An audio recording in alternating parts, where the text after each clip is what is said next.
Hi everyone, welcome to AVS academy. AVS അക്കാഡമിയുടെ YouTube ചാനലായ Priya civil study സർക്കിളിലേക്ക് സ്വാഗതം. നമ്മളിവിടെ PYQ ഡിസ്കഷൻ്റെ സീരീസാണ് ചെയ്തുകൊണ്ടിരുന്നത്.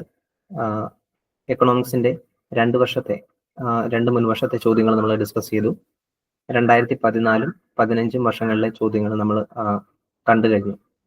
ഓക്കെ, ഇന്ന് നമ്മൾ 2016 കിടക്കാണ്. 2016 ചോദിച്ചിട്ടുള്ള എല്ലാ ചോദ്യങ്ങളും നമ്മൾ ഡിസ്കസ് ചെയ്യുകയാണ്. അപ്പോൾ നമ്മൾ ക്ലാസ്സിലേക്ക് കിടക്കുകയാണ്. ഒരിക്കൽ കൂടി AVS അക്കാഡമിയുടെ ക്ലാസ്സുകളിലേക്ക് നിങ്ങൾക്ക് സ്വാഗതം. നമ്മൾ പറഞ്ഞിട്ടുണ്ട്, യൂട്യൂബിൽ നമ്മൾ PYQ ഡിസ്കഷൻ്റെ പാരലായിട്ട് തന്നെ നമ്മൾ ക്ലാസ്സുകൾ റൺ ചെയ്യുന്നുണ്ട്. അപ്പോൾ PYQ ഡിസ്കഷൻ്റെ സമയത്തൊക്കെ നമുക്ക് വളരെ പരിമിതമായിട്ടുള്ള കൺസെപ്റ്റുകളൊക്കെ നമുക്ക് പറയാനായിട്ട് സാധിക്കത്തുള്ളൂ. കാരണം ചില വർഷങ്ങളിൽ അധികമായിട്ട് ചോദ്യങ്ങൾ ചോദിച്ചിട്ടുണ്ട്. അപ്പോൾ ആ ചോദ്യങ്ങളെല്ലാം ഡിസ്കസ് ചെയ്യുന്ന കൂട്ടത്തിൽ എല്ലാ കൺസെപ്റ്റുകളും ഒന്നും നമുക്ക് വൃത്തിയായിട്ട് പറഞ്ഞ് തരാനായിട്ട് ചിലപ്പോൾ സാധിച്ചെന്ന് വരില്ല. ഓക്കെ, അപ്പം എന്താ ചെയ്യേണ്ടതെന്ന് വെച്ചാൽ, നമുക്ക് ക്ലാസ്സുകളുടെ ഒരു ക്വാളിറ്റിയിൽ നിങ്ങൾ സാറ്റിസ്ഫൈഡ് ആണെങ്കിൽ നിങ്ങൾക്ക് ഈ അക്കാഡമിയിൽ വിളിച്ചന്വേഷിച്ച്, ഈ കാണുന്ന നമ്പറിൽ വിളിച്ചന്വേഷിച്ചിട്ട് കോഴ്സിൽ ജോയിൻ ചെയ്യാവുന്നതാണ്. ഓക്കെ, അപ്പം നിങ്ങൾ ഫ്ലെക്സിബിൾ ആയിട്ട് നിങ്ങൾക്ക് എങ്ങനെയാണ്, വീക്കെൻഡിലാണോ അല്ലെങ്കിൽ എല്ലാ ദിവസമുള്ള കോഴ്സിനാണോ ചേരുന്നത്, അതൊക്കെ ഓഫീസിൽ വിളിച്ച് അന്വേഷിച്ച് കഴിഞ്ഞാൽ നിങ്ങൾക്ക് ഇഷ്ടമുള്ള കോഴ്സിൽ ജോയിൻ ചെയ്യാനായിട്ട് അവർ നിങ്ങളെ സഹായിക്കും. ഓക്കെ, അപ്പം നമ്മൾ സിവിൽ സർവീസിന് മാത്രമല്ല KS-ൻ്റെയും ഫുൾ സിലബസ് കവർ ചെയ്ത് അതിൻ്റെ ഫുൾ കോഴ്സായിട്ട് കൊടുക്കുന്നുണ്ട്. ഓക്കെ, ഇനി UPSC-ക്ക് വേണ്ടി നിങ്ങൾക്ക് വീക്കെൻഡ് ബാച്ചിലാണ് ജോയിൻ ചെയ്യുന്നത്. ഇപ്പം സ്റ്റുഡൻസ് ഒക്കെ ആണെങ്കിൽ അതായിരിക്കും കുറച്ചുകൂടി സൂട്ടബിൾ ആയിട്ടുള്ള. ഓക്കെ, എനിവേ അത് നിങ്ങളുടെ താല്പര്യം അനുസരിച്ച് ചെയ്യുക. ഓക്കെ, പറഞ്ഞത് എല്ലാ കൺസെപ്റ്റുകളും നമുക്ക് ഇൻഡെപ്ത് ചിലപ്പോൾ നോക്കാനായിട്ട് സാധിക്കാതെ വരും. ഓക്കെ, അതൊരു കുറവായിട്ട് ഉണ്ടാവാതിരിക്കാൻ വേണ്ടിയിട്ടാണ് ക്ലാസ്സുകളെ പരിചയപ്പെടുത്തുന്നത്. റൈറ്റ്, അപ്പം നമുക്ക് 2016 എക്കണോമിക്സിൽ നിന്ന് ചോദിച്ചിട്ടുള്ള ചോദ്യങ്ങൾ ഡിസ്കസ് ചെയ്യാം. First question, with reference to financial stability and development council. Okay, FSDC-നെ കുറിച്ചാണ് ഫസ്റ്റ് ക്വസ്റ്റ്യൻ വന്നിരിക്കുന്നത്. Financial stability and development council consider the following statement. എന്താണ് FSDC എന്ന് പറയുന്നത്? FSDC എന്ന് പറഞ്ഞാൽ അതൊരു ഗവൺമെന്റിന്റെ ഒരു ഓട്ടോണമസ് ബോഡിയാണ്. ഓക്കെ, അതിൽ ആരാണ് ഹെഡായിട്ട് വരുന്നത്? അതിൽ നമ്മുടെ ഫിനാൻസ് മിനിസ്റ്റർ ഹെഡായിട്ട് വരുന്ന ഒരുപാട് ഹൈ പ്രൊഫൈൽ ഡെലിഗേറ്റ്സ് ഉള്ള ഒരു ഡിസിഷൻ മേക്കിംഗ് ബോഡിയാണ്. ഓക്കെ, ഫിനാൻസ് മിനിസ്റ്റർ അതിന്റെ ഹെഡായിട്ട് വരും. പിന്നെ അതിന്റെ കൂടെ RBI ഗവർണർ വരും, പിന്നെ ചീഫ് എക്കണോമിക് അഡ്വൈസർ വരും, പിന്നെ നമ്മുടെ PFRDA, അതായത് pension fund regulatory and development authority, നമ്മുടെ ഇൻഷുറൻസിൻ്റെത് IRDA, അങ്ങനെയുള്ള ഹൈ പ്രൊഫൈൽ ആളുകൾ മാത്രം അടങ്ങിയിട്ടുള്ള ഒരു കൗൺസിലാണിത്. ഓക്കെ, അപ്പം ഇവരെന്താ ചെയ്യുന്നത്? ഇവര് നമ്മുടെ രാജ്യത്തിന്റെ എക്കണോമിക്കലായിട്ടുള്ള റെക്കമെൻഡേഷൻസ് ഗവൺമെന്റിന് സബ്മിറ്റ് ചെയ്യാൻ വേണ്ടിയിട്ടുള്ളതാണ്. Okay, right. അപ്പോൾ അതിനെക്കുറിച്ചാണ്, FSDC-നെ കുറിച്ചാണ് 2010 വന്നിട്ടുള്ള FSDC-നെ കുറിച്ചാണ് ഫസ്റ്റ് ക്വസ്റ്റ്യൻ ചോദിച്ചിരിക്കുന്നത്. ഓക്കെ, അതിനെക്കുറിച്ച് എന്താ ചോദിച്ചിരിക്കുന്നത്? Option 1, it's an organ of NITI Aayog. ശരിയാണോ? ഇല്ല, നീതി ആയോഗ് എന്നാ വന്നതെന്ന് നമുക്കറിയാം. FSDC എന്നാ വന്നതെന്ന് ഞാൻ പറഞ്ഞു. ഓക്കെ, അപ്പം നീതി ആയോഗിന്റെ ഓർഗൺ അല്ല, അത് തന്നെയല്ല. ഇത് ഫിനാൻസ് മിനിസ്റ്റർ ഹെഡ് ആയിട്ടുള്ള RBI ഗവർണർ, പിന്നെ രാജ്യത്തെ പ്രോമിനന്റ് ആയിട്ടുള്ള റെഗുലേറ്ററി അതോറിറ്റീസ്, അതിന്റെ എല്ലാം ചെയർപേഴ്സൺസ് ഒക്കെ അടങ്ങിയിട്ടുള്ള ഒരു കൗൺസിലാണ്. ഓക്കെ, അപ്പൊ അതൊരിക്കലും നീതി ആയോഗിന്റെ ഒരു സബായിട്ട് വരത്തില്ല. ഓക്കെ, അപ്പൊ ഫസ്റ്റ് ഓപ്ഷൻ എന്ന് പറയുന്നത് തെറ്റാണ്. രണ്ടാമത്തേത്, it is headed by union finance minister. Okay, അത് ശരിയാണ്, നമ്മളിവിടെ പറഞ്ഞത് ഫിനാൻസ് മിനിസ്റ്റർ ആയിരിക്കും അതിന്റെ ഹെഡ് എന്നുള്ളത്. ഓപ്ഷൻ ശരിയാണ്. മൂന്നാമത്തത്, to monitors macro prudential supervision of the economy. ശരിയായിട്ട് തോന്നുന്നുണ്ടോ? ശരിയാണ്. കാരണം എന്താ, നമ്മൾ ക്ലാസ് കൂടിയിട്ടുള്ളവർക്കറിയാം, മാക്രോ മൈക്രോ എന്നുള്ള വാക്ക് കേൾക്കുമ്പോൾ തന്നെ എന്താണ് നമ്മുടെ മനസ്സിലേക്ക് വരുന്നത്. അപ്പം ഇന്ത്യൻ എക്കോണമിയുടെ മുഴുവൻ കാര്യങ്ങളും തീരുമാനിക്കുന്നത്, അതായത് ഇന്ത്യൻ എക്കോണമി മുഴുവനായിട്ടാണ് ഇവരുടെ ഒരു സബ്ജക്റ്റ് ആയിട്ട് വരുന്നത്. ഓക്കെ, അപ്പൊ അതെന്താണ്, മാക്രോ എന്ന് പറയുന്ന വാക്കിന്റെ ഇടയിൽ വരുന്നതാണ്. റൈറ്റ്. മൂന്നാമത്തെ ഓപ്ഷൻ ആയിട്ടുള്ള it monitors macro prudential supervision of the economy എന്ന് പറയുന്ന ഓപ്ഷൻ ശരിയാണ്. റൈറ്റ്. അപ്പം നമുക്ക് ശരിയായിട്ടുള്ള ഓപ്ഷൻ വന്നിരിക്കുന്നത് 2ഉം 3ഉം ആണ്. അത് ഏത് ഓപ്ഷനിലാണ് വരുന്നത്? 2 and 3 ഓൺലി എന്ന് പറയുന്ന option C. First question answer എന്ന് പറയുന്നത് option C. Right. Second question, regarding Adult Pension Yojana, which of the following statements is or are correct? Adult Pension യോജനയെ കുറിച്ചാണ് ചോദ്യം. നമ്മൾ ഫസ്റ്റ് ക്ലാസ്സിൽ തന്നെ പറഞ്ഞിരുന്നു എക്കണോമിക്സ് എന്ന് പറയുന്ന സബ്ജക്ട് നമ്മൾ എങ്ങനെയാണ് അപ്രോച്ച് ചെയ്യേണ്ടതെന്നുള്ളത്. ഓക്കെ, അപ്പം ഈ കാണുന്ന ഫസ്റ്റ് ക്വസ്റ്റ്യൻ ആയിക്കോട്ടെ, അല്ലെങ്കിൽ ഇപ്പം വന്നിരിക്കുന്ന ഈ അഡൽ പെൻഷൻ യോജനയൊക്കെ, ഇതെല്ലാം ആ വർഷങ്ങളിലെ കറണ്ട് അഫയേഴ്സ് ആണ്. ഓക്കെ, 2016 ആണ് നമ്മളിപ്പോൾ നോക്കുന്നത്. 2016 ആണ് നോക്കുന്നത്. അപ്പം 14, 15, 16 ആ വർഷങ്ങളിലെ സ്കീമുകളും കാര്യങ്ങളും ഒക്കെയാണ് ക്വസ്റ്റ്യൻ ആയിട്ട് വരുന്നത് നമുക്ക് കാണാം. ഓക്കെ, അപ്പൊ നമുക്ക് അങ്ങനെ ഒരു സ്ട്രാറ്റജിക് ആയിട്ട് വേണം എക്കണോമിക്സ് എന്ന് പറയുന്ന സബ്ജക്റ്റിനെ അപ്രോച്ച് ചെയ്യേണ്ടത്. കാരണം എന്താ, ഒരുപാട് ചോദ്യങ്ങൾ ചോദിക്കുന്നു. ഇപ്പം 2016 ചോദ്യങ്ങൾ തന്നെ 22 ഉണ്ട്. ഓക്കെ, നമുക്ക് 2 പാർട്ടൊക്കെ ആയിട്ടാണ് ചെയ്യേണ്ടി വരുന്നത്. അപ്പം ഇത്രയും ക്വസ്റ്റ്യൻസ് നമ്മൾ ഡീൽ ചെയ്യുമ്പോൾ എല്ലാ ക്വസ്റ്റ്യൻസും എല്ലാ കൺസെപ്റ്റുകളും നമുക്ക് ക്ലാസ്സിൽ ഈ PYQ സീരീസിൽ ചെയ്യാൻ പറ്റത്തില്ലാത്തതുകൊണ്ടാണ് നിങ്ങൾ ക്ലാസ്സുകൾ ജോയിൻ ചെയ്യുന്നതിന് കുറച്ചുകൂടെ താല്പര്യപ്പെടുന്നത്. ഓക്കെ, അവിടെ ആകുമ്പോൾ നമുക്ക് സമയമെടുത്ത് എല്ലാ കാര്യങ്ങളും ഡീറ്റെയിൽ ആയിട്ട് പറഞ്ഞു തരാനായിട്ട് സാധിക്കും. എനിവേ, അപ്പം അടൽ പെൻഷൻ യോജന നമുക്കറിയാം. അടൽ പെൻഷൻ യോജന നേരത്തെ തന്നെ ഉണ്ടായിരുന്ന ഇത് ഏകദേശം 2015 ആ കാലത്തിലാണ് വരുന്നത്. അതിനു മുമ്പ് ഇത് ഉണ്ടായിരുന്നു, മറ്റൊരു പേരിൽ ഇതിന് ഉണ്ടായിരുന്നു. ഈ സമയത്ത് ആയപ്പോഴത്തേനും കുറച്ചുകൂടി ഒരു മോഡിഫിക്കേഷൻ വന്ന് ഒന്ന് റീസ്ട്രക്ചർ ചെയ്തെടുത്തതാണ്. ഓക്കെ, സ്വാവലംബൻ എന്ന് പറയുന്ന ഒരു പേരില് ഇതേ സ്വഭാവത്തോടു കൂടിയ ഒരു സ്കീം ഉണ്ടായിരുന്നു. അതിനെയാണ് നമ്മൾ റീസ്ട്രക്ചർ ചെയ്ത് എടുത്തത്. ഓക്കെ, അപ്പം ഇതിന്റെ പ്രത്യേകതയായിട്ട് വരുന്നത് എന്തൊക്കെയാണ് നമുക്കറിയാം. ഇപ്പം 2015-16 ആ സമയത്ത് വന്നതായതുകൊണ്ട് തന്നെ ഇപ്പം മിക്കവാറും ആസ്പിരൻസിനെല്ലാം ഇതിന്റെ കാര്യങ്ങളെല്ലാം അറിയാവുന്നതാണ്. ഓക്കെ, പക്ഷെ ഇത് ചോദ്യം വന്ന സമയത്ത് ഇതൊരു കറണ്ട് അഫെയർ ആയിരുന്നു. ഓക്കെ, എന്താണ് അടൽ പെൻഷൻ യോജനയുടെ പ്രത്യേകത? ഇത് അൺഓർഗനൈസ്ഡ് ആയിട്ടുള്ള സെക്ടേഴ്സിന് വേണ്ടിയിട്ടുള്ളതാണ്. അൺഓർഗനൈസ്ഡ് സെക്ടേഴ്സിൽ നിന്നുള്ള ആളുകൾക്ക് വേണ്ടിയിട്ടാണ്. അതിപ്പം നമ്മളിപ്പം കൃഷി ചെയ്ത് ജീവിക്കുന്ന, അല്ലെങ്കിൽ ഡ്രൈവർമാർ, അങ്ങനെ ഗിഗ് എക്കോണമിയുടെ ഒക്കെ ഭാഗമായിട്ടുള്ള അൺഓർഗനൈസ്ഡ് ആയിട്ടുള്ള സെക്ടേഴ്സിൽ നിന്ന് വരുന്ന ആളുകൾക്ക് പെൻഷൻ കൊടുക്കാൻ വേണ്ടിയിട്ട് അവർക്ക് ഒരു 18 മുതൽ 40 വയസ്സ് വരെ അവർ കോൺട്രിബ്യൂട്ട് ചെയ്യുക. ഇപ്പം പല സ്കീമുകളുണ്ട്. ഇപ്പം 1000 മുതൽ 5000 വരെയുള്ള പല സ്കീമുകളുണ്ട്. ഇതിലേതെങ്കിലും സ്കീം അവർക്ക് തിരഞ്ഞെടുക്കാം. അതിനനുസരിച്ച് ഇപ്പം ഏത് വയസ്സിലാണോ ചേരുന്നത് അതിനനുസരിച്ചുള്ള ഒരു പ്രീമിയവും കൂടെ അവർക്ക് അലോട്ട് ചെയ്യും.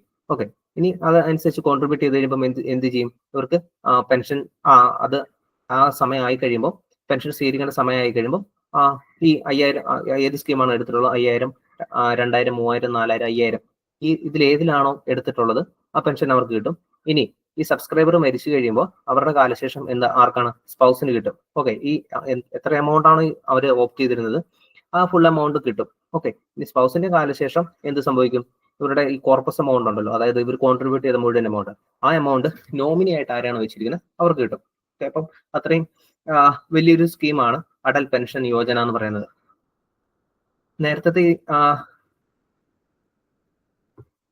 നേരത്തെ ഈ ഒരു പേരിലാണ് ഈ സ്കീം അറിയപ്പെട്ടിരുന്നത്. ഓക്കെ, അത് ഓർത്തിരുന്നതിന് കുഴപ്പമില്ല. ഇത് റീസ്ട്രക്ചർ ചെയ്തെടുത്താണ് അടൽ പെൻഷൻ യോജന എന്ന് പറയുന്നത്. അതിന്റെ പ്രധാനപ്പെട്ട കാര്യങ്ങളെല്ലാം നമ്മൾ പറഞ്ഞു കഴിഞ്ഞു. ഓക്കെ, ഇനി ഇത് ക്വസ്റ്റ്യൻ എന്താണ് ചോദിച്ചിരിക്കുന്നത്, നമുക്കറിയാവുന്ന കാര്യങ്ങളാണോ നോക്കാം. Option 1, it's A minimum guaranteed pension scheme mainly targeted at unorganised sector workers. Okay, ശരിയല്ലേ? അൺഓർഗനൈസ്ഡിന് വേണ്ടിയിട്ടാണെന്നുള്ളത് നമ്മൾ കണ്ടു കഴിഞ്ഞാണ്. അപ്പൊ ഇത് ശരിയാണ്. രണ്ടാമത്തത്, only 1 member of A family can join the scheme. അത് ശരിയായിട്ട് തോന്നുന്നുണ്ടോ? ഇല്ല. കാരണം എന്താ? അൺഓർഗനൈസ്ഡ് ആയിട്ടുള്ള സെക്ടേഴ്സ്, അൺഓർഗനൈസ്ഡ് സെക്ടറിലെ വർക്കേഴ്സിന് വേണ്ടിയിട്ടുള്ളതാണ്. ഓക്കെ, അപ്പൊ ഒരു ഫാമിലിയിൽ തന്നെ എന്താണ് ഈ അൺഓർഗനൈസ്ഡ് ആയിട്ടുള്ള സെക്ടറിൽ വർക്ക് ചെയ്യുന്ന ഒന്നിൽ കൂടുതൽ ആളുകൾ കാണും. അവർക്കെല്ലാം പെൻഷൻ അർഹതയില്ലേ? ഓക്കെ, അപ്പൊ അങ്ങനെ ആരും മാറ്റി നിർത്താണ്ട് പറ്റില്ല. അത് തന്നെയല്ല, അത് എന്താണ്, നമ്മളൊരു ഫാമിലി മെമ്പർഷിപ്പ് സർട്ടിഫിക്കറ്റ് ഒക്കെ അതായത് ലോക്കൽ ബോഡിയിൽ നിന്ന് നമ്മൾ എടുത്ത് ഇവരെല്ലാം ഒഴിവാക്കി നിർത്തുക എന്നൊക്കെ പറയുന്നത് ഗവൺമെന്റിനെ സംബന്ധിച്ചിടത്തോളം ഭയങ്കര ഹെക്റ്റിക് ആയിട്ടുള്ള ഒരു ജോലിയാണ്.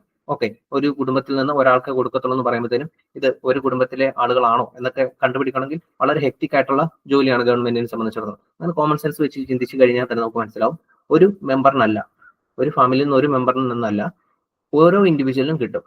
Okay, only 1 member of A family can join the scheme എന്ന് പറയുന്നത് തെറ്റായിട്ടുള്ളതാണ്. മൂന്നാമത്തെ option, same amount of pension is guaranteed for the spouse four life after subscribers death. ഇത് നമ്മൾ കണ്ടു കഴിഞ്ഞാണ്. ഓക്കെ, ഇവർ എത്ര എമൗണ്ടിനാണോ പെൻഷൻ ഓപ്റ്റ് ചെയ്യുന്നത് ആ മുഴുവൻ തുകയും ആർക്ക് അർഹതയുണ്ട്? ഈ സബ്സ്ക്രൈബറുടെ ഡെത്തിന് ശേഷം അവരുടെ സ്പൗസിന് അർഹതയുണ്ട്. ചില സ്കീമുകളിലൊക്കെ എന്താണ് ഇവർക്ക് എത്ര എമൗണ്ട് ആണ് കിട്ടിക്കൊണ്ടിരുന്നത്, അതായത് സബ്സ്ക്രൈബ് ചെയ്ത ആൾക്ക് എത്രയാണോ കിട്ടിക്കൊണ്ടിരുന്നത് അതിന്റെ പകുതി തുകയെ ഈ സ്പൗസിന് കിട്ടത്തുള്ളൂ. പക്ഷെ അടൽ പെൻഷൻ യോജനയിൽ അങ്ങനെയല്ല. APYയിൽ സെയിം എമൗണ്ട് ആണ്. അത് നമ്മൾ ഇതിന്റെ ഡീറ്റെയിൽ പറഞ്ഞപ്പോൾ കണ്ടതാണ്. ഓക്കെ, അപ്പം ഈ ഓപ്ഷൻ ശരിയാണ്. ഓപ്ഷൻ 1ഉം 3ഉം ശരിയായിട്ട് വരുന്നു. ഓപ്ഷൻ 1ഉം 3ഉം ശരിയായിട്ട് വരുന്നത് ഇതിന്റെ അകത്ത് ഏതാ? ഓപ്ഷൻ 1ഉം 3ഉം ശരിയായിട്ട് വരുന്നത് ഓപ്ഷൻ സി 1 and 3. 1 എന്ന് പറയുന്ന ഓപ്ഷൻ ആണ് ശരിയായിട്ട് വരുന്നത്. ഇനി third question, with reference to stand up India scheme. Okay, stand up India സ്കീമിനെ കുറിച്ചാണ് ചോദ്യം. സ്റ്റാൻഡപ്പ് ഇന്ത്യ സ്കീം എന്ന് പറഞ്ഞാൽ എന്താണ് നമുക്കറിയാം. ഓക്കെ, അതിനെക്കുറിച്ച് എന്താണ് ചോദ്യം വന്നിരിക്കുന്നത്? Which of the following statements is or are correct? Okay, stand up India സ്കീമിന്റെ കുറിച്ച് തന്നിരിക്കുന്ന കാര്യങ്ങൾ ഏതാണ് ശരിയെന്നാണ് ചോദ്യം. എന്താണ് stand up India scheme? Stand up India scheme എന്ന് പറഞ്ഞിട്ടുണ്ടെങ്കിൽ വിമനും പിന്നെ SC/ST വിഭാഗത്തിൽപ്പെടുന്ന ആളുകൾക്ക് ഓണ്ടർപ്രീനർഷിപ്പ് പ്രൊമോട്ട് ചെയ്യാൻ വേണ്ടിയിട്ട് ഗവൺമെന്റ് ധനസഹായം നൽകുന്ന എന്താണ് ഒരു ഫിനാൻഷ്യൽ ഹെൽപ്പ് ചെയ്യുന്ന സ്കീമിനാണ് നമ്മൾ എന്തെന്ന് പറയുന്നത്? സ്റ്റാൻഡപ്പ് ഇന്ത്യ സ്കീം എന്ന് പറയുന്നത്. ആർക്കൊക്കെയാണ്? വിമൻ പ്ലസ് SC/ST വിഭാഗത്തിൽപ്പെടുന്ന ആളുകൾക്ക്. ഓക്കെ, എന്തായിരിക്കണം ഇതിന്റെ പ്രത്യേകത? എന്താ? ഓണ്ടർപ്രീനർഷിപ്പ് പ്രൊമോഷൻ ആണ് നടത്തുന്നത്. അതിൽ തന്നെ ഗ്രീൻഫീൽഡ് പ്രോജക്ട്സിനാണ് കൊടുക്കുന്നത്. ഗ്രീൻഫീൽഡ്, അതായത് ഗ്രീൻഫീൽഡ് എന്ന് പറഞ്ഞാൽ എന്താ? എൻവയോൺമെന്റുമായിട്ട് ബന്ധപ്പെട്ട എന്തെങ്കിലും ആണെന്നാണോ? അല്ല, അത് ഫ്രം ദ സ്ക്രാച്ച് നമ്മൾ ചെയ്യണം. ന്യൂ ആയിരിക്കണം. അതായത് നമ്മൾ തന്നെ സ്റ്റാർട്ട് ചെയ്യുന്ന ഒരു എന്താണ് നമ്മൾ തന്നെ നടത്തുന്ന ഒരു ഇൻവെസ്റ്റ്മെന്റ്, അതായത് നമ്മുടെ പുതിയ സംരംഭമായിരിക്കണം. ഓക്കെ, അല്ലാതെ നിലവിൽ നടന്നുകൊണ്ടിരിക്കുന്ന ഒരു ഓണ്ടർപ്രീനർഷിപ്പ് നമ്മൾ ഏറ്റെടുക്കുന്നതായിരിക്കരുത്. ഓക്കെ, അതിനാണ് നമ്മൾ ഗ്രീൻഫീൽഡ് എന്നുകൊണ്ട് ഉദ്ദേശിക്കുന്നത്. റൈറ്റ്. ഇനി അതിന് ചോദ്യത്തിൽ പറഞ്ഞിരിക്കുന്നത് എന്തൊക്കെയാണ്? Option 1, its purpose is to promote entrepreneurship among SC/ST. Okay, അത് നമ്മൾ കണ്ടു. SC/ST ആൻഡ് വിമൻ ശരിയാണല്ലോ. അപ്പം SC/ST ആൻഡ് വിമൻ ആ കാറ്റഗറിയിൽ പെടുന്ന ആളുകൾക്ക് എന്താണ് ഓണ്ടർപ്രീനർഷിപ്പ് പ്രൊമോട്ട് ചെയ്യാൻ വേണ്ടിയിട്ടുള്ളതാണ് അതിന്റെ പർപ്പസ് എന്ന് പറയുന്നത്. അപ്പോൾ ഒന്നാമത്തേത് ശരിയാണ്. രണ്ടാമത്തേത്, it provides for refinance through SIDBI. Okay, ഇവിടെ നമുക്ക് നമ്മൾ പറഞ്ഞ ഡീറ്റെയിൽ ഇല്ലെങ്കിൽ പോലും എന്താണ് ഇത് ശരിയാണെന്ന് നമുക്ക് നമ്മുടെ കോമൺ സെൻസ് വെച്ച് നമുക്ക് റീഡ് ചെയ്യാണ്ട് വരും. കാരണം എന്താ? SIDBIനെ കുറിച്ച് പറഞ്ഞിരിക്കുന്നത്. ഇൻ കേസ് ഇവിടെ നബാർഡ് വല്ലതാണ് ചോദിച്ചിരുന്നെങ്കിൽ ഓപ്ഷൻ തെറ്റിപ്പോയനെ. ഓക്കെ, അപ്പൊ SIDBI ആകുമ്പോൾ എന്താണ് ഓണ്ടർപ്രീനർഷിപ്പിനെ കുറിച്ചുള്ള ഒരു സ്കീമിൽ SIDBIനെ കുറിച്ച് പറയുമ്പോൾ അത് ശരിയായിട്ടുള്ള സാധ്യതയുണ്ട്. ഓക്കെ, പിന്നെ ഇതൊരു പ്രയോറിറ്റി സെക്ടർ ലെൻഡിങ് ആണ് ബാങ്കുകളെ സംബന്ധിച്ചിടത്തോളം. ഈ സ്റ്റാൻഡപ്പ് ഇന്ത്യ സ്കീമിലേക്ക് കൊടുക്കാന്ന് പറയുന്നത് പ്രയോറിറ്റി സെക്ടർ ലെൻഡിങ് ആണ്. അപ്പൊ എന്താണ് ഉറപ്പായിട്ടും SIDBI വഴി റീഫിനാൻസ് ചെയ്യാനുള്ള സാധ്യതയുണ്ട്. എങ്ങനെയാണെങ്കിലും അത് ശരിയാണ്. റൈറ്റ്. അപ്പോൾ 1ഉം 2ഉം ശരിയാണ്. ഇവിടെ option C, both 1 and 2. Fourth question, പ്രധാനമന്ത്രി മുദ്ര യോജന. ഓക്കെ, പ്രധാനമന്ത്രി മുദ്ര യോജനയെ കുറിച്ചാണ് ചോദ്യം. പ്രധാനമന്ത്രി Mudra Yojana is aimed at, അതായത് പ്രധാനമന്ത്രി മുദ്ര യോജന PMMY, പ്രധാനമന്ത്രി മുദ്ര യോജന, ഇതിനെ കുറിച്ചാണ് ചോദ്യം. ഞാൻ പറഞ്ഞ ഈ സ്കീമുകളെല്ലാം ഈ എക്സാമിന് അവിടെ അടുത്ത വർഷങ്ങളിൽ അനൗൺസ് ചെയ്തിട്ടുള്ള സ്കീമുകളാണ്. അപ്പം നമ്മൾ ആദ്യത്തെ ക്ലാസ്സിൽ പറഞ്ഞ പോലെ തന്നെ ഇതെല്ലാം വന്നിരിക്കുന്ന കറണ്ട് അഫയേഴ്സ് ബേസ് ചെയ്തിട്ടാണ്. ഓക്കെ, അപ്പം നമ്മുടെ ക്ലാസ്സുകളിൽ പറഞ്ഞിരിക്കുന്ന കാര്യങ്ങൾ നിങ്ങൾക്ക് ട്രസ്റ്റ് ചെയ്യാം എന്നുള്ള ബോധ്യപ്പെട്ടല്ലോ. ഓക്കെ, എനിവേ ഈ മുദ്ര യോജനയെ കുറിച്ച് എന്തൊക്കെയാണ് നമുക്കറിയാവുന്നത്? മുദ്ര യോജന എന്ന് പറഞ്ഞാൽ ഒരു മീഡിയം എന്റർപ്രണർഷിപ്പിന് വേണ്ടിയിട്ടുള്ള ഫിനാൻഷ്യൽ സപ്പോർട്ടാണ്. അവർക്ക് ലോൺ കൊടുക്കുന്ന ഒരു സ്കീമാണ്. മുദ്ര എന്ന് പറയുന്നത് ആ ഏജൻസിയാണ്. ആ ഏജൻസി വഴിയാണ് ഇത് റീഫിനാൻസ് ചെയ്യുന്നത്. ഓക്കെ, ഈ മൊത്തത്തിലുള്ള സ്കീമിന് പറയുന്നതാണ് PMMY എന്ന് പറയുന്നത്. റൈറ്റ്. ഇതിനെ കുറിച്ച് എന്താ ചോദിച്ചിരിക്കുന്നത്? Option A, bringing the small entrepreneurs in the formal financial system. ശരിയാണോ? നോക്കാം. Option B, providing loans to poor farmers for cultivating particular crops. ഇവിടെ തെറ്റാണെന്ന് മനസ്സിലായില്ലേ? ഫാർമേഴ്സിനല്ലെന്ന് നമ്മൾ പറഞ്ഞു കഴിഞ്ഞു. Option C, providing pensions to old and destitute persons. Pension ആണോ? അല്ല. Option D, funding the voluntary organisations involve in the promotion of skill development and employment generation. Skill ഡെവലപ്മെന്റിന് വേണ്ടിയിട്ടുള്ളതാണോ? അല്ല, സ്കിൽ ഡെവലപ്മെന്റിന് വേണ്ടിയിട്ടുള്ളതല്ല. ഓണ്ടർപ്രണർഷിപ്പിനെ കുറിച്ച് പറഞ്ഞിരിക്കുന്ന ഏക ഓപ്ഷൻ എന്ന് പറയുന്നത് ഓപ്ഷൻ എ ആണ്.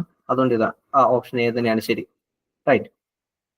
ഇനി ഓപ്ഷൻ എ ഒന്ന് വായിച്ച്, bringing the small entrepreneurs in the formal financial system. ഇത് വായിച്ചു കഴിയുമ്പോൾ ചിലപ്പോൾ നിങ്ങൾക്ക് കൺഫ്യൂഷൻ വരും. ഓക്കെ, അങ്ങനെ വരേണ്ട ഒരു ആവശ്യമില്ല. ഇവരെ ഫോർമൽ ഫിനാൻഷ്യൽ സിസ്റ്റത്തിലേക്ക് കൊണ്ടുവരാന്ന് പറഞ്ഞത് ഫോർമൽ ഫിനാൻഷ്യൽ സിസ്റ്റം എന്ന് പറഞ്ഞാൽ എന്താണത്? ബാങ്ക്സ് ആണ്. ഓക്കെ, ബാങ്ക്സ് ആണ്. അല്ലെങ്കിൽ ഇൻഫോർമൽ സെക്ടർ എന്താണ്? Money lenders. അവിടെ എന്തായിരിക്കും? ഹൈ ഇൻട്രസ്റ്റ് റേറ്റ് ഒക്കെ ആയിരിക്കും മേടിക്കുന്നത്. അപ്പോൾ ഫോർമൽ ഫിനാൻഷ്യൽ സിസ്റ്റത്തിലേക്ക് കുറഞ്ഞ ഇൻട്രസ്റ്റ് റേറ്റിൽ കൊളാട്രൽ ഒന്നും ഇല്ലാതെ, മുദ്രാ യോജനയുടെ പ്രത്യേകത എന്താ? ഇവിടെ നമുക്ക് കൊളാട്രൽ ഒന്നും ഇല്ല. ഓക്കെ, അങ്ങനെ ബാങ്കിൽ നമുക്ക് കൊളാട്രൽ ഒന്നും ഇല്ലാതെ ഇവരെ ഫോർമൽ ഫിനാൻഷ്യൽ സിസ്റ്റത്തിലേക്ക് കൊണ്ടുവരാൻ വേണ്ടിയിട്ടുള്ള ഒരു സ്കീമാണിത് മുദ്രാ യോജന എന്ന് പറയുന്നത്. റൈറ്റ്. ഇവിടെ നമുക്കറിയാം ഒരു കാര്യം കൂടെ ഇതിൻ്റെ ആഡ് ചെയ്ത് പറയാം. ഇതിന് 3 കാറ്റഗറി ഉണ്ട്. ഏറ്റവും അതായത് 50,000 വരെ ലോൺ കിട്ടുന്നതിന് എന്താണ്? ശിശു എന്ന് പറയുന്ന കാറ്റഗറിയിലാണ്. രണ്ടാമത്തേത് കിഷോർ എന്ന് പറയുന്ന ഒരു കാറ്റഗറി. മൂന്നാമത്തേത് തരുൺ എന്ന് പറയുന്ന ഒരു കാറ്റഗറി. ഇതൊന്നും ഓർത്തിരുന്നതിന് കുഴപ്പമില്ല. ഇനിയിപ്പോൾ ഇത് ചോദിക്കാനുള്ള സാധ്യത എത്രത്തോളമാണെന്ന് അറിയത്തില്ല. കാരണം ഇത് പഴയ സ്കീം ഇപ്പം നിലവിലുണ്ട്. പക്ഷെ ഇതൊരു കറണ്ട് അഫെയർ അല്ലാതെ മാറിക്കഴിഞ്ഞു. ഓക്കെ, അപ്പം ശിശു എന്ന് പറയുന്നത് 50,000 വരെ, 50,000 വരെയുള്ളത്. കിഷോർ എന്ന് പറയുന്നത് 50,000 മുതൽ 5 ലക്ഷം വരെ, 5 ലക്ഷം വരെ. ഇനി തരുൺ എന്ന് പറയുന്നത് 5 ലക്ഷം മുതൽ 10 ലക്ഷം വരെയുള്ള ലോൺ പ്രൊവൈഡ് ചെയ്യുന്ന സ്കീമുകൾ. ഓക്കെ, അത് ആ കാര്യങ്ങളും കൂടെ ജസ്റ്റ് ഒന്ന് ഓർത്ത് വെച്ചേക്കാം. 5th question. Which one of the following is the purpose of Uday, a scheme of the government? Okay, Uday സ്കീമിനെ കുറിച്ചാണ് ചോദിച്ചിരിക്കുന്നത്. എന്താണ് Uday scheme? Ujwal discom assurance Yojana. Ujwal discom assurance Yojana എന്നാണ്. Discom assurance.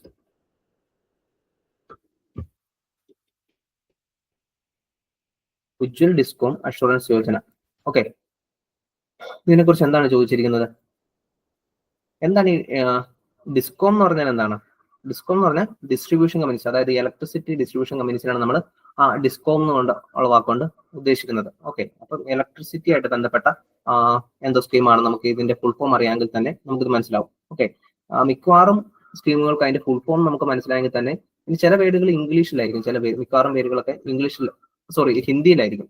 അപ്പൊ നമ്മൾ കേരളത്തിൽ നിന്ന് അറ്റൻഡ് ചെയ്യുമ്പോൾ ഇംഗ്ലീഷിലുള്ള പേരുകൾ എങ്കിലും വരുന്നത് നമുക്ക് അതിന്റെ ഫുൾ ഫോം അറിഞ്ഞിരുന്നാൽ ഒരു വലിയ പരിധി വരെ നമുക്കത് ശരിയായിട്ടുള്ള ഓപ്ഷനിലേക്ക് എത്താൻ പറ്റും ആ പേരിൽ നിന്ന് തന്നെ. ഓക്കെ, ഇവിടെ ഈ ഉജ്വൽ ഡിസ്കോം അഷുറൻസ് യോജന എന്നുള്ള പേര് നമുക്ക് മനസ്സിലായെങ്കിൽ തന്നെ ഇവിടെ ഈ ഡിസ്കോം എന്നുള്ള വാക്ക് നമുക്ക് കിട്ടിയാൽ തന്നെ ഈ ക്വസ്റ്റ്യൻ നമുക്ക് ശരിയാക്കാൻ പറ്റും. ഓക്കെ, അതായത് ഇലക്ട്രിസിറ്റി ഡിസ്ട്രിബ്യൂഷൻ കമ്പനീസ് വളരെയധികം ഫിനാൻഷ്യൽ സ്ട്രെസ്സിലൂടെ കടന്നു പോകുന്ന ഒരു സമയമായിരുന്നത് ഈ ക്വസ്റ്റ്യൻ വരുന്നതിന് അടുത്തുള്ള വർഷങ്ങൾ. ഓക്കെ, അപ്പം അവരുടെ ഡെപ്റ്റ് കുറെയൊക്കെ സ്റ്റേറ്റ് ഗവൺമെന്റിൽ ഏറ്റെടുക്കുക, അവർക്കൊരു ഫിനാൻഷ്യൽ സപ്പോർട്ട് കൊടുക്കുക. അതായിരുന്നു ഈ ഉദയ് സ്കീം കൊണ്ട് ഗവൺമെന്റ് ഉദ്ദേശിച്ചിരുന്നത്. ആ സമയത്ത് ഒരുപാട് വാർത്തകളൊക്കെ വന്നിരുന്നു. അതായത് ഇവർക്ക് AT&C ലോസ് വളരെ കൂടുതലാണ്. അങ്ങനെ ഇവർക്ക് എന്താണ് വളരെ നഷ്ടത്തിലാണ് ഇപ്പൊ നമുക്കറിയാം കേരളത്തിൽ KSEB അങ്ങനെ ഓരോ സ്റ്റേറ്റിലും അവരുടേതായിട്ടുള്ള ഇലക്ട്രിസിറ്റി ബോർഡുകളുണ്ട്, ഇലക്ട്രിസിറ്റി ഡിസ്ട്രിബ്യൂഷൻ കമ്പനികളുണ്ട്. ഓക്കെ, അപ്പൊ അങ്ങനെ മിക്കവാറും സ്റ്റേറ്റുകളിൽ നിന്ന് വളരെ വലിയ തോതിൽ ഈ AT&C ലോസ് വരുന്നു. AT&C ലോസ് എന്ന് പറഞ്ഞാൽ എന്താണ്? Aggregated technical and commercial loss എന്നാണ് അതിന്റെ അർത്ഥം. ഒന്നുമില്ല, ഇപ്പൊ ടെക്നിക്കൽ എന്ന് പറഞ്ഞിട്ടാണ് നമുക്ക് പഴയ ഗ്രിഡ് സിസ്റ്റം അല്ലെങ്കിൽ പഴയ ട്രാൻസ്ഫോമറുകൾ അതുവഴി ഉണ്ടാവുന്ന നഷ്ടത്തിനാണ് നമ്മൾ ടെക്നിക്കൽ ലോസ് എന്ന് പറയുന്നത്. കൊമേഴ്ഷ്യൽ ലോസ് എന്ന് പറഞ്ഞാൽ എന്താ? ഇപ്പം ചാർജ് ഈടാക്കി എടുക്കുന്നതിലുള്ള പിഴവുകൾ അല്ലെങ്കിൽ വൈദ്യുതി മോഷണം എന്നൊക്കെ നമ്മൾ സാധാരണ ഇതിൽ പറയത്തില്ലേ? അപ്പം അതൊക്കെ എന്താണ്? കൊമേഴ്ഷ്യൽ ലോസിൽ വരുന്നത്. ഇപ്പൊ ഇങ്ങനെയുള്ള aggregated technical and commercial loss വളരെ കൂടുതലായിരുന്നു ആ സമയത്ത് ഈ ഡിസ്കോംസിന്. റൈറ്റ്. അപ്പം അതൊന്ന് റിലീഫ് കൊടുക്കുക എന്നുള്ള ഉദ്ദേശത്തിലാണ് ഉദയ് സ്കീം വരുന്നത്. ഓക്കെ, അപ്പം ഗവൺമെന്റിന്റെ അണ്ടറിൽ വരുന്ന മാത്രമല്ല പ്രൈവറ്റ് പ്ലേയേഴ്സ് ഉണ്ടായിരുന്നു. ഇപ്പൊ ഉദാഹരണത്തിന് മുംബൈയിൽ നമുക്ക് അദാനിയും ടാറ്റ പവറും ഒക്കെ ഉണ്ട്, അല്ലെങ്കിൽ ഡൽഹിയിൽ ഏതാവുള്ള BSSC ഉണ്ട്, അഹമ്മദാബാദിൽ ടൊറന്റ്, അങ്ങനെ പല പല പ്രൈവറ്റ് പ്ലേയേഴ്സും ഉൾപ്പെടുന്നതാണ് ഈ ഡിസ്കോം കമ്പനീസ്. ഓക്കെ, അപ്പം അവർക്കൊന്ന് ഫിനാൻഷ്യൽ റിലീഫ് കൊടുക്കുക എന്നുള്ള ഉദ്ദേശത്തിലാണ് ഉദയ് സ്കീം തുടങ്ങിയത്. റൈറ്റ്. ഇനി അതിനെക്കുറിച്ച് എന്താണ് ചോദ്യം വന്നിരിക്കുന്നത്? Option A, providing technical and financial assistance to startup entrepreneurs ആണോ? സ്റ്റാർട്ടപ്പിന് കൊടുക്കാനാണോ? അല്ല. ഓപ്ഷൻ ബി, പ്രൊവൈഡിങ് ഇലക്ട്രിസിറ്റി എന്നുള്ള വാക്ക് വന്നു. ഇനി എന്താണ് വാക്ക് നോക്കാം? To every household in the country by 2018. Electricity കൊടുക്കാൻ വേണ്ടിയിട്ടാണോ? അല്ല, ഇലക്ട്രിസിറ്റി ഡിസ്ട്രിബ്യൂഷൻ കമ്പനീസിനാണ്. ഹൗസ് ഹോൾഡ് അല്ല, ഇലക്ട്രിസിറ്റി ഡിസ്ട്രിബ്യൂഷൻ കമ്പനീസിനാണ് കൊടുക്കുന്നത്. Okay, option C, replacing the coal based power plants. Coal based വല്ലതും ആണോ? അല്ല. വിത്ത് നാച്ചുറൽ ഗ്യാസ് ആണോ? അല്ല. ന്യൂക്ലിയർ സോളർ ആണോ? അല്ല. അപ്പോൾ ഈ ഓപ്ഷൻ തെറ്റാണ്. Option D, providing for financial turn turn around and revival of power distribution companies. Okay, power distribution companies. ആ വാക്ക്, ഈ ഡിസ്കോം എന്നുള്ള വാക്ക് നമുക്ക് ഈ സ്കീമിന്റെ ഫുൾ ഫോമിൽ നിന്ന് കണ്ടെത്താൻ പറ്റിയെങ്കിൽ ഈ ഓപ്ഷൻ ഉറപ്പായിട്ടും നമുക്ക് ശരിയാണെന്ന് പറയാനായിട്ട് സാധിക്കും. ഓക്കെ, വളരെ ഈസി ആയിട്ടുള്ള ചോദ്യമായിരുന്നു. റൈറ്റ്, അപ്പം next question, what is or are the purpose of district mineral foundation? Okay, district mineral ഫൗണ്ടേഷൻസിനെ കുറിച്ചാണ് ചോദ്യം. ഡിസ്ട്രിക്ട് മിനറൽ ഫൗണ്ടേഷനെ കുറിച്ച് എന്താ ചോദിച്ചിരിക്കുന്നത്? അതിന്റെ പർപ്പസ് ആണ്. പർപ്പസ്, ഡിസ്ട്രിക്ട് മിനറൽ ഫൗണ്ടേഷൻസിന്റെ പർപ്പസിനെ കുറിച്ചാണ് ചോദ്യം. എന്താണ് ഡിസ്ട്രിക്ട് മിനറൽ ഫൗണ്ടേഷൻ എന്ന് പറഞ്ഞിരിക്കുന്നത്? ഇപ്പൊ ക്ലാസ്സിൽ ഇരുന്നിട്ടുള്ള ആളുകളാണെങ്കിൽ അറിയാം, എക്സ്റ്റേണാലിറ്റി ഒക്കെ പഠിപ്പിക്കുമ്പം ഞാൻ ഡിസ്കസ് ചെയ്തിട്ടുള്ള ഒരു ഉദാഹരണമാണ് എന്ത്, മിനറൽ മൈൻസ് എന്ന് പറയുന്നത്. ഓക്കെ, അപ്പം ഒരു മൈൻ ഉള്ള ഏരിയയിൽ എന്തായിരിക്കും, ആ ഏരിയയിലുള്ള ആളുകൾക്ക് അതുമൂലം വളരെ വലിയ നഷ്ടങ്ങൾ ഉണ്ടാകാനുള്ള സാധ്യതയുണ്ട്. ഓക്കെ, അവർക്ക് എന്താണ് നോയിസ് പൊല്യൂഷൻ ഉണ്ടാവാം, അല്ലെങ്കിൽ എയർ പൊല്യൂഷൻ ഉണ്ടാവാം, വാട്ടർ പൊല്യൂഷൻ ഉണ്ടാവാം, അങ്ങനെയുള്ള പല പ്രശ്നങ്ങളും അവർ അഭിമുഖീകരിക്കേണ്ടി വരും. ഓക്കെ, പക്ഷെ ഇവിടുന്ന് കുഴിച്ചെടുക്കുന്ന മിനറൽസോ അത് പക്ഷെ ഒരു കോമൺ ഗുഡാണ്, അത് മറ്റു സ്ഥലങ്ങളിലുള്ള ആളുകൾക്കും ഉപകാരപ്പെടും. പക്ഷെ അതിന് കോസ്റ്റ് കൊടുക്കേണ്ടി വരുന്ന ആരാണ്? ഈ മൈൻസ് ഏത് സ്ഥലങ്ങളിലാണോ ഉള്ളത് അത് ഓപ്പറേറ്റ് ചെയ്യുന്നതിന് നിയർ ബൈ ആയിട്ടുള്ള ആളുകൾക്ക് മാത്രമേ അതിന്റെ കോസ്റ്റ് ബെയർ ചെയ്യേണ്ടി വരുന്നുള്ളൂ. ഓക്കെ, അപ്പം അവർക്കത് കോമ്പൻസേറ്റ് ചെയ്യാൻ വേണ്ടിയിട്ട് ഒരു ഫണ്ട് ഗവൺമെന്റ് ഈ മൈൻ ഓപ്പറേറ്റ് ചെയ്യുന്ന കമ്പനീസിന് ഈടാക്കും. ഓക്കെ, ആ ഫണ്ട് വെച്ചിട്ട് ആ പ്രദേശത്തിന്റെ ഒരു വികസനം, അല്ലെങ്കിൽ അവർക്ക് അവർ ബെയർ ചെയ്യുന്ന കോസ്റ്റിനെ ഒന്ന് കോമ്പൻസേറ്റ് ചെയ്യുക എന്നുള്ള ഉദ്ദേശത്തിൽ കൊണ്ടുവന്നിരിക്കുന്ന ഒരു സംവിധാനമാണ് എന്ത്, ഡിസ്ട്രിക്ട് മിനറൽ ഫൗണ്ടേഷൻ എന്ന് പറയുന്നത്. ഓക്കെ, ഇതൊരു സ്റ്റാറ്റ്യൂട്ടറി ബോഡിയാണ്, അതായത് പാർലമെന്റ് നിയമം പാസ്സാക്കി കൊണ്ടുവന്നാണ്. റൈറ്റ്, അപ്പം ഡിസ്ട്രിക്ട് മിനറൽ ഫൗണ്ടേഷൻ പറയുമ്പോൾ തന്നെ അതിന്റെ അകത്ത് ആരെങ്കിലും ഡിസ്ട്രിക്ട് ലെവൽ വരുന്നത് തന്നെ കളക്ടർ ആയിരിക്കും അതിന്റെ ഹെഡ് ആയിട്ട് വരുന്നത്. പിന്നെ ആ സ്ഥലത്തെ ഇലക്ടഡ് മെമ്പേഴ്സ് ഒക്കെ, അതായത് LSGയിലൊക്കെ ഉള്ള ഇലക്ടഡ് മെമ്പേഴ്സിനെയൊക്കെ അതിന്റെ അകത്ത് ഉൾപ്പെട്ടിട്ടുണ്ടാവും. ഓക്കെ, അപ്പൊ അവരെന്താണ് ചെയ്യുന്നത്, ഇവർക്ക് കോമ്പൻസേറ്റ് ചെയ്യുന്ന കാര്യത്തിൽ അവരുടെ ഹെൽത്ത് സെക്ടറിൽ അല്ലെങ്കിൽ എഡ്യൂക്കേഷൻ സെക്ടറിലൊക്കെ ഈ ഫണ്ട് നല്ല രീതിയിൽ വിനിയോഗിക്കുക, അതിനെ ഒന്ന് മേൽനോട്ടം വഹിക്കുക എന്നുള്ളതാണ് എന്ത് ചെയ്യുന്നത്, ഈ DMFകാർ ചെയ്യുന്നത്. ഓക്കെ, അതിനെക്കുറിച്ച് എന്താ ചോദ്യം വന്നിരിക്കുന്നത്? Option 1, promoting mineral exploration activities in mineral rich district ആണോ? പിന്നെയും മിനറൽ എക്സ്പ്ലോറേഷനെ പ്രൊമോട്ട് ചെയ്യാൻ വേണ്ടിയിട്ടാണോ? അല്ല, ഓൾറെഡി നടന്നുകൊണ്ടിരിക്കുന്ന അല്ലെങ്കിൽ നടന്നു കഴിഞ്ഞിട്ടുള്ള മിനറൽ എക്സ്പ്ലോറേഷൻ വഴി ആ പ്രദേശത്തുണ്ടായിരിക്കുന്ന കോസ്റ്റ് അല്ലെങ്കിൽ അവർക്കുണ്ടായിരിക്കുന്ന നഷ്ടത്തെ ഒന്ന് കോമ്പൻസേറ്റ് ചെയ്യാൻ വേണ്ടിയിട്ടാണ്, വീണ്ടും പ്രൊമോട്ട് ചെയ്യാൻ വേണ്ടിയിട്ടല്ല. അപ്പൊ ഓപ്ഷൻ 1 തെറ്റ്. രണ്ടാമത്തേത്, protecting the interest of the persons affected by mining operations. അത് ശരിയാണോ? ശരിയാണ്. പ്രൊട്ടക്ടിങ് ദ ഇൻട്രസ്റ്റ്, ആരുടെ interest? Persons affected by mining operations. അത് ശരിയല്ല? അത് തന്നെയല്ലേ ഞാൻ അതിന്റെ ഡെഫിനേഷൻ ആയിട്ട് പറഞ്ഞത്. ഈ മൈനിങ് ഓപ്പറേഷൻസ് വഴി ആർക്കൊക്കെ നഷ്ടം ഉണ്ടായിട്ടുണ്ടോ ആ പ്രദേശത്തുള്ള ആളുകളുടെ ഇൻട്രസ്റ്റിനെ എന്താണ് സംരക്ഷിക്കുക, അവരുടെ താല്പര്യങ്ങളെ സംരക്ഷിക്കുക എന്നുള്ള ഉദ്ദേശത്തിലാണ് ഡിസ്ട്രിക്ട് മിനറൽ ഫൗണ്ടേഷൻസ് സ്ഥാപിതമായിട്ടുള്ളത്. ഓക്കെ, അപ്പം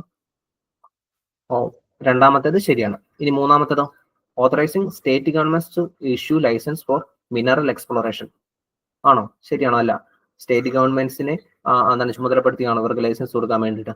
അല്ല, അതല്ല എന്റെ ഉദ്ദേശം. അപ്പം ഇത് മാത്രമാണ് രണ്ടാമത്തേത് മാത്രമാണ് ശരിയായിട്ടുള്ളത്. അത് വരുന്നത് ഓപ്ഷൻ ബി. ഓപ്ഷൻ ബി മാത്രമാണ് ശരി. 6th question. Okay, 7th one, Swayam an initiative of the government of India aims at. അതായത് സ്വയം എന്ന് പറയുന്ന സ്കീമിന്റെ എയിം, സ്വയത്തിന്റെ ഉദ്ദേശം എന്താണെന്നാണ് പറയുന്നത്. ഓക്കെ, സ്വയം എന്താണ്? നമുക്ക് ഓൺലൈൻ കോഴ്സുകൾ പ്രൊവൈഡ് ചെയ്യാൻ വേണ്ടിയിട്ട്, അതായത് IITകൾ, IIMകൾ, അങ്ങനെയുള്ള എമിനന്റ് ആയിട്ടുള്ള ഇൻസ്റ്റിറ്റ്യൂഷൻസ് എന്നുള്ള ഫാക്കൽറ്റികളുടെ എന്താണ് ലെക്ചേഴ്സ് എല്ലാവർക്കും പ്രൊവൈഡ് ചെയ്യുക. അതായത് രാജ്യത്തിന്റെ നോക്കാൻ കൊണ്ടുള്ള എല്ലാവർക്കും പ്രൊവൈഡ് ചെയ്യുക. ഇത്രയും എമിനന്റ് ആയിട്ടുള്ള, ഇവിടെയൊക്കെ അഡ്മിഷൻ കിട്ടുക എന്ന് പറയുന്നത് എന്താണ്, വളരെ കുറച്ച് ആളുകൾക്ക് മാത്രം സാധിക്കുന്ന കാര്യമാണ്. പക്ഷെ ഇവരുടെ ക്ലാസ്സുകൾ നമ്മൾ ഓൺലൈനായിട്ട് കൊടുക്കുകയാണെങ്കിൽ അത് എല്ലാവർക്കും ആക്സസ് ചെയ്യേണ്ടി വരും. ആ ഒരു ഉദ്ദേശത്തിൽ തുടങ്ങിയ പോർട്ടലാണ് എന്ത്, സ്വയം എന്ന് പറയുന്നത്. ഓക്കെ, ഇതിന്റെയൊക്കെ ഫുൾ ഫോം ഒക്കെ നോക്കി വെക്കുന്നത് നല്ലതാണ് കേട്ടോ. റൈറ്റ്, ഇപ്പം ഇത് ഇപ്പോഴും എന്താണ് 2017 ഇതിന്റെ ഒരു ഫോർമൽ ലോഞ്ചിങ് ഒക്കെ വരുന്നത്. ഓക്കെ, പക്ഷെ എന്താണ് ഇത് 2016 ചോദിക്കേണ്ട കാര്യം. അപ്പം അതിന്റെ ഒരു സോഫ്റ്റ് ലോഞ്ച് 16-ലും 15-ലൊക്കെ ആയിട്ട് നടന്നു. ഇതിന്റെ ശരിക്കും ഇതിന് മുമ്പ് 2014 തന്നെ ഇതൊരു കൺസെപ്റ്റലൈസ് ചെയ്ത ഒരു സംഭവമാണ് സ്വയം എന്ന് പറയുന്നത്. റൈറ്റ്. എനിവേ, അപ്പം അതിന്റെ ഉദ്ദേശം എന്താണ്? ഇങ്ങനെ എമിനന്റ് ആയിട്ടുള്ള എഡ്യൂക്കേഷൻ ഇൻസ്റ്റിറ്റ്യൂഷനിൽ നിന്നുള്ള ക്ലാസ്സുകൾ ഓൺലൈനായിട്ട് രാജ്യത്ത് എല്ലാവർക്കും പ്രൊവൈഡ് ചെയ്യുക, ആക്സസ് ചെയ്യാൻ അവസരം കൊടുക്കുക എന്നതാണ് എന്ത് സ്വയം എന്ന് പറയുന്ന സ്കീമിന്റെ അല്ലെങ്കിൽ അങ്ങനെ ആ ഒരു പോർട്ടലിന്റെ ഉദ്ദേശം എന്ന് പറയുന്നത്. ഈ ഒരു സമയത്ത് അത് പിന്നെയും ആ വാർത്തകളിലൊക്കെ നിറഞ്ഞിട്ടുണ്ടായിരുന്നു. അതായത് നമുക്കിപ്പോൾ കേരളത്തിൽ 4-year ഡിഗ്രി കോഴ്സുകൾ വന്നത്. അപ്പം അതിൽ അവരുടെ ഒരു ക്രെഡിറ്റ് പോയിന്റിനെ സ്വാധീനിക്കുന്ന ഒരു ക്രെഡിറ്റ് പോയിന്റ് വരുന്നത് ഈ സ്വയത്തിൽ നിന്ന് അവരൊരു ഒരു ഓൺലൈൻ കോഴ്സ് കൂടി അതിന്റെ സർട്ടിഫിക്കറ്റ് ഹാജരാക്കുമ്പോഴാണ്. ഓക്കെ, അപ്പം അത് ഇപ്പം അതിനെക്കുറിച്ച് നിലവിൽ അംബിഗ്യൂറ്റി ഒക്കെ നിലവിലുണ്ട്. ഇപ്പം ആദ്യത്തെ ബാച്ച് ആണല്ലോ, 4 ഡിഗ്രി ചെയ്യുന്ന ആദ്യത്തെ ബാച്ച് ആണല്ലോ. അപ്പം 1-2 വർഷത്തിനുള്ളിൽ അതിനെക്കുറിച്ച് ഒരു ക്ലിയർ പിക്ചർ നമുക്ക് കിട്ടുന്നില്ല. ഇനി ഇപ്പൊ അങ്ങനെ ഒരു സംഭവം നടക്കുന്നുണ്ട്. സ്വയം അവര് സ്വന്തമായിട്ട് അതിൻ്റെ അകത്ത് കോഴ്സ് കൂടണം, അതിന്റെ സർട്ടിഫിക്കറ്റ് ഹാജരാക്കണം. ഓക്കെ, ഇനി അതിനെക്കുറിച്ച് എന്താ ചോദിച്ചിരിക്കുന്നത്? Option A, promoting self help group. SHE help ചെയ്യാൻ വേണ്ടിയിട്ടാണോ? അല്ല. Option B, providing financial and technical assistance to young startup entrepreneurs. സ്റ്റാർട്ടപ്പിന് വേണ്ടിയിട്ടുള്ളതാണോ ഇത്? അല്ല. Option C, promoting the education and health of adolescent girls. Adolescent ഗേൾസിന് വേണ്ടി മാത്രമുള്ളതാണോ? അല്ല. Option D, providing affordable and quality education to the citizens for free. സിറ്റിസൺസിന്, എല്ലാ സിറ്റിസൺസിനും ഉള്ളതാണ്. എന്താണ് അതിന്റെ ഉദ്ദേശം? Quality education. ഓക്കെ, അപ്പം providing affordable and quality education to citizens for free. ഇതാണ് സ്വയം.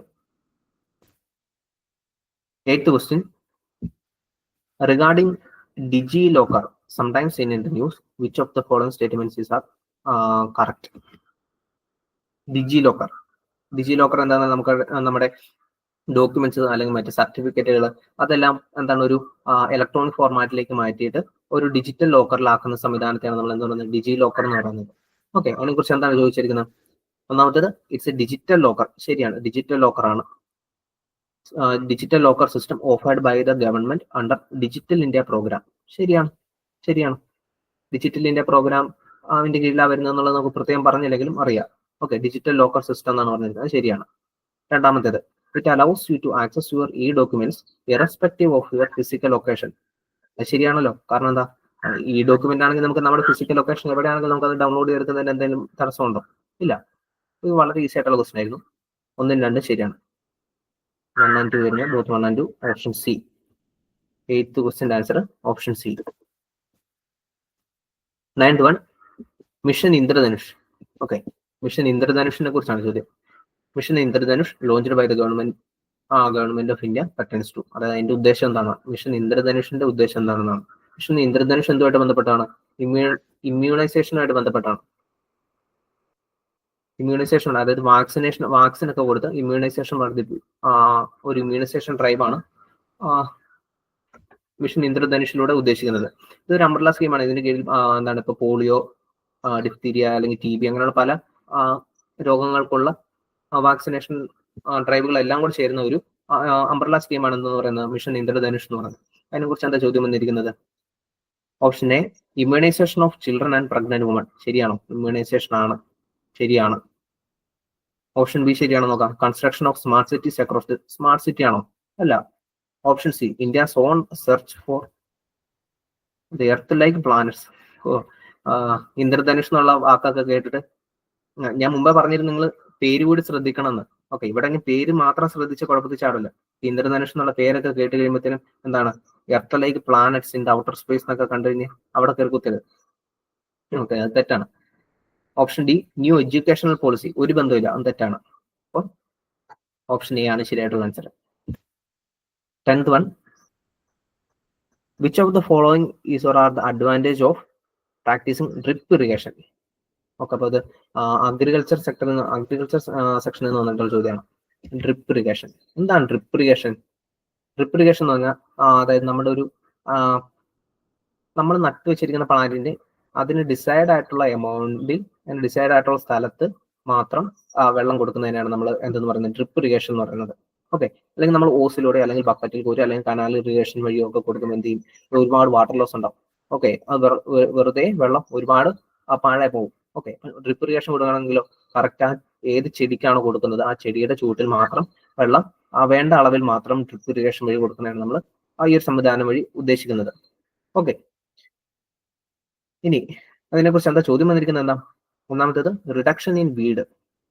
ശരിയാണോ? വീട് എന്താ വീട്? കള എന്നുള്ള ഉദ്ദേശത്തിലാണ് പറഞ്ഞിരിക്കുന്നത്.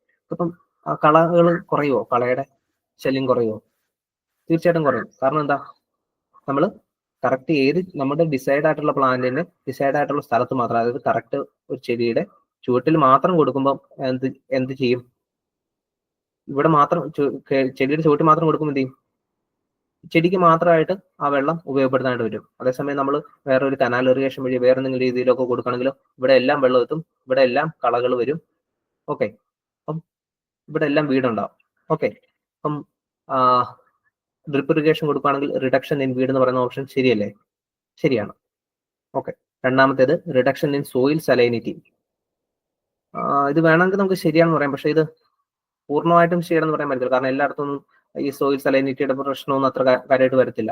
ഇത് എന്താണ്, വാട്ടർ ലോഗിങ്ങിന്റെ പ്രശ്നം കുറഞ്ഞു കഴിയുമ്പോഴത്തേനും സോയിൽ സലൈനിറ്റിയുടെ പ്രശ്നം കുറയും എന്നൊക്കെ നമുക്ക് വേണമെങ്കിൽ പറയാം. അതായത് നമ്മൾ വെള്ളം അല്ലാതെ ഒഴിച്ചു കൊടുക്കുകയാണെങ്കിൽ എന്ത് ചെയ്യും? ഇവിടെ എല്ലാം വെള്ളം കെട്ടി വാട്ടർ ലോഗിങ് ഉണ്ടാവും, അപ്പം സോയിൽ സലൈനിറ്റിയുടെ പ്രശ്നം ഉണ്ടാവും.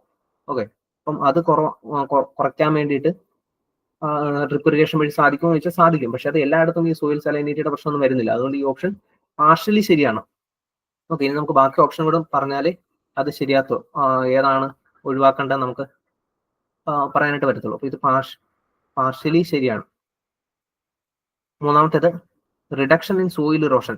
അത് ഒന്നും നോക്കേണ്ടത് ശരിയാണ്. കാരണം എന്താ, നമുക്ക് ഡ്രിപ്പ് ഇറിഗേഷൻ വഴി വളരെ കുറഞ്ഞ എമൗണ്ടിൽ വെള്ളം കൊടുത്തു കഴിയുമ്പോഴത്തേനും അത് സോയിൽ ഇറോഷന് തടയാനായിട്ട് കാരണമാവില്ലേ? അല്ലെങ്കിൽ ഒരുപാട് വെള്ളം നമ്മൾ ഒഴിച്ചു കഴിയുമ്പോൾ എന്ത് ചെയ്യും? വെള്ളം ഒഴിച്ചു പോകുന്ന കൂട്ടത്തിൽ സോയിൽ ഇറോഷനും സംഭവിക്കും. ആ അവസ്ഥ ഒഴിവാക്കാൻ വേണ്ടിയിട്ട് ഡ്രിപ്പ് ഇറിഗേഷൻ വഴി സാധിക്കുമെന്ന് ഉള്ള കാര്യത്തിൽ യാതൊരു സംശയം വേണ്ട. 1 ഉം 3 ശരിയാണ്. രണ്ടാമത്തെ പാർഷ്യലി ശരിയുള്ളൂ. ഇനി ഓപ്ഷൻ നോക്കിക്കേ, 1 and 2 ഓൺലി. 3 ഏതായാലും ശരിയാണെന്ന് നമുക്കറിയാം. അപ്പൊ 1 and 2 ഓൺലി എന്ന് പറയുന്ന ഓപ്ഷൻ നമുക്ക് ഒഴിവാക്കാം. 3 ഓൺലി, ഒന്നാമത്തേതും ശരിയാണെന്ന് നമുക്കറിയാം. 3 ഓൺലി വരത്തില്ല. 1 and 3 ഓൺലി, അത് വേണമെങ്കിൽ ശരിയാകാം. 2 കൂടെ ഉണ്ടെങ്കിൽ അത് പാർഷ്യലി ശരിയായിട്ടുള്ളൂ. ഓക്കെ, ഞാൻ നിർത്തിയിട്ട് നാലാമത്തെ നോക്കി, none of the above is an advantage of practising drip irrigation. അത് പറയാൻ പറ്റില്ല. കാരണം എന്താ, 1 3 ശരിയാണെന്ന് നമുക്കറിയാം. 2 കൂടെ ഉണ്ടെങ്കിലും ശരിയാവാം. ഓക്കെ, പക്ഷെ അങ്ങനെ ഒരു ഓപ്ഷൻ ഇല്ല. പിന്നെ നമുക്ക് തിരഞ്ഞെടുക്കാൻ പറ്റുന്ന ഏത് ഓപ്ഷനാണ്? Option C, 1 and 3 only. ഇത് ശരിയാണ്. അപ്പൊ 10ാമത്തെ ചോദ്യത്തിന്റെ ആൻസർ ഓപ്ഷൻ സി. റൈറ്റ്. അപ്പൊ ഇന്ന് നമ്മൾ ഡിസ്കസ് ചെയ്യാൻ ഉദ്ദേശിച്ചിരുന്ന ചോദ്യങ്ങളെല്ലാം ഡിസ്കസ് ചെയ്ത് കഴിഞ്ഞു. ഇത് 2016 ക്വസ്റ്റ്യൻസിന്റെ പാർട്ട് 1 മാത്രമേ ആവുന്നുള്ളൂ. അടുത്ത പാർട്ടിൽ നമുക്ക് ഇതിന്റെ ബാക്കി ക്വസ്റ്റ്യൻസ് ചെയ്യണം. നിങ്ങൾക്ക് ക്ലാസ്സുകൾ ഇഷ്ടപ്പെടുന്നുണ്ടെങ്കിൽ അത് നിങ്ങളുടെ കമ്മ്യൂണിറ്റിയിലേക്ക് എത്തിക്കുക. ക്ലാസ്സുകൾ ജോയിൻ ചെയ്യാൻ താല്പര്യം ഉണ്ടെങ്കിൽ നമ്മൾ ആദ്യം കണ്ട നമ്പറിൽ ഓഫീസിൽ ബന്ധപ്പെട്ടാൽ മതിയാവും. അപ്പം നമുക്ക് ഇതിന്റെ പാർട്ട് 2 ആയിട്ട് അടുത്ത ക്ലാസ്സിൽ കാണാം. ബൈ.